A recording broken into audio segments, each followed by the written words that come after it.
안녕하세요. 책 읽는 아줌마 엔다줌마입니다. 오늘도 장은주 작가님의 이토록 삶이 채워지는 순간들을 낭독해 보면서 여러분들과 함께 귀한 깨달음 얻을 수 있었으면 좋겠습니다. 낭독 시작하겠습니다. 이제 끄적거리는 건 그만하자. 불가능과 가능의 차이는 당신의 결심에 달려있다. 토미 라소다. 예전에는 나름대로 기록을 했었다. 조금씩 써두었던 수첩과 노트의 흔적들을 보면 쓰긴 했구나 싶다. 그런데 손에 잡히는 대로 쓰다 보니 일관성이 없었다. 대부분 쓰다가 어딘가에 두고 잊어버리거나 필요할 때만 찾느라 한참을 헤맸다. 그러다가 또 사게 되는 일이 잦았다. 수첩이 많아지자 여기저기 쓰다 그만두기를 반복했다. 체계적이지 못한 메모는 찾을 수도 없고 어디에 있는지조차 모른다. 그 많던 기록들은 다 어디로 갔을까? 세월 따라 버려졌지만 제대로 관리했다면 분명 의미 있는 자료가 되었을 것이다. 기록은 그 자체로 가치가 있다. 끄적거린 낙서든 공을 들여 쓴 메모든 간에 오늘 내가 쓴 작은 메모 하나가 삶을 바꿀 수도 있음을 알아야 한다. 공들이지 않은 끄적거림도 때론 필요하다. 작은 메모가 연결되면 또 다른 생산적인 아이디어를 만들어낸다. 어느 날 문득 스치는 생각이 자신을 어디론가 이끄는 계기가 될 수도 있다. 예전에는 그걸 몰랐다. 성장의 밑거름이 되어주는 기록이 중요하다는 걸 늦게 깨달았다. 알고 나니 제대로 기록하고 싶어졌다. 무엇부터 해야 할까? 고민하다 당장 노트부터 바꾸기로 했다. 아무 노트에 되는 대로 쓰는 건 그만해야겠구나 하는 생각이 들었다. 기록도 나름의 원칙과 소신이 없으면 힘들다. 아무렇게나 쓰면 흔적도 없게 된다. 한두 번 쓰고 끝낼 게 아니라면 어디에 쓰는가는 대단히 중요하다. 기록을 하려면 아무 데나 말고 제대로 된 노트를 정하는 게 좋다. 그래야 계속 쓰고 싶어지고 오래 쓰게 된다. 기록은 인간의 본능이라고 한다. 인간의 기억은 유한하다. 그래서 사람들은 오래전부터 문자나 그림을 통해 기록으로 남기고 싶어 했다. 문자로 남기려는 노력이 없었다면 늘 그 자리에 머물러 있었을지도 모른다. 그 기록들 덕분에 계속 문명이 발전해 왔다.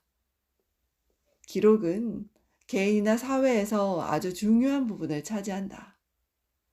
기록이 중요하다는 걸 알지만 무언가를 꾸준히 쓴다는 건 여전히 어려운 일이다. 계속 한다는 것은 기본을 갖추는 데서 시작한다. 운동하는 사람은 발에 맞는 운동화가 있어야 언제든 신고 나갈 수 있다. 그러니 쓰는 사람에게 노트는 필수다. 비범한 사람들은 자신만의 노트가 있다. 그런 노트가 쌓일 때 실력도 함께 올라간다. 기록하기로 결심하고 신중하게 노트를 골랐다. 어떤 노트를 사용해야 편하게 오래 쓸 수 있을까? 일본에는 메모광이 참 많다. 그들이 어떤 노트에 쓰는지 탐색하다가 마음에 드는 노트를 발견했다. 바로 그 유명한 옥스퍼드 노트다.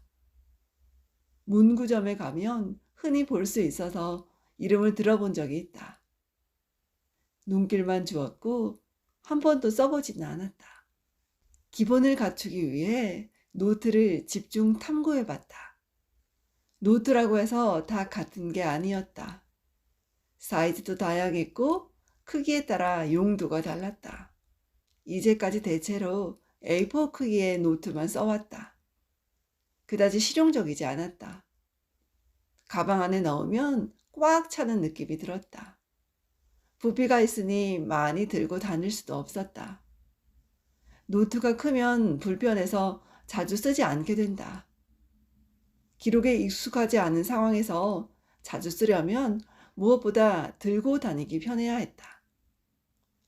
옥스퍼드 노트는 특히 종류가 많다. 그 중에 A5 사이즈가 가장 좋다. 단행본 책 크기 정도라 작은 가방에도 쏙 들어간다. 노트가 크면 실용성이 떨어진다. 작은 사이즈는 어디에나 올려놓고 쓸 수 있다. 펼치면 A4 크기 정도로 자리를 많이 차지하지도 않는다. 꺼내보기도 편하고 부담이 덜하다. 휴대하기도 좋아 어딜 가든 부담이 없다. 이 노트의 장점은 펼쳤을 때 알 수 있다. 스프링이나 다른 일반 노트에 비해 잘 펴져서 쓰기에 불편함이 없다. 뒷면에 비침 현상도 없어서 어떤 필기류로 쓰더라도 편하다. 왼쪽에 세로 줄이 그어져 있는데 써보니 이게 아주 유용했다. 쓰다 보면 선이라는 것도 예사롭지 않다. 선이 거기에 있는 이유가 분명히 보인다. 이 하나의 라인이 얼마나 편리한지 쓰면서 알게 된다. 그걸 경험하고 다양한 색상으로 한 번에 10권을 구매해서 쓰기 시작했다. 그때부터 기록이 수월해졌다. 일을 효율적으로 하기 위해서는 무엇보다 단순해야 한다. 노트 크기는 동일한 게 좋다. 사이즈가 다양하면 일관성이 없어서 관리도 어렵다. 동일한 사이즈면 표지 맨 앞에 제목만 잘 표시해두는 걸로도 충분하다. 여러 권 준비해 용도에 맞게 이름을 쓰기만 하면 된다. 어떤 노트에 쓸까 더 이상 고민할 필요도 없었다. 사이즈가 같으니 책장에 꽂아두면 가지런해서 보기도 좋았다. 깔끔하게 정리된 느낌이 든다. 비슷한 것끼리 동일한 사이즈로 세워져 있을 때 주는 안정감이 계속 쓸 수 있도록 이끌어준다. 이렇듯 제대로 쓰는 사람은 책장만 봐도 알 수 있다. 처음부터 매수가 많은 걸 사면 안 된다. 너무 많으면 다 못 채우고 지친다. 노트는 50매 정도가 적당하다. 한 면을 채우는데 부담이 없고 조금만 노력하면 금방 다 쓰게 된다. 한 권을 다 채웠을 때 뿌듯함도 느낄 수 있다. 보통 한 권을 다 쓰지 못하는 이유는 그 두께에 있다. 이제까지 썼던 노트들은 양이 너무 많았다. 아무리 많이 적는다 해도 다 쓰기는 힘들다. 그러니 중간까지도 못 쓰고 그대로 꽂아둘 수밖에 없었다. 작게 조금씩 채워가는 재미를 통해 자신감과 의욕이 생긴다. 그래야 또 쓰게 된다. 사이즈부터 휴대까지 한 번에 해결되니 의욕이 생겼다. 이제는 부지런히 쓰는 일만 남았구나. 노트마다 이름을 붙였다. 일기장, 독서 노트, 영화 노트, 강의 내용을 담아두는 기록장까지 용도를 다르게 했다. 하지만 노트 종류는 하나였다. 빈칸을 채워나갈 생각을 하니 기분이 좋았다. 저 노트의 마지막 장을 덮는 순간이 곧 오겠지 하며 상상하는 것도 즐거웠다. 그렇게 쓰다 보니 어느새 노트가 쌓여갔다. 기계에 기록하면 여러 가지로 편하다.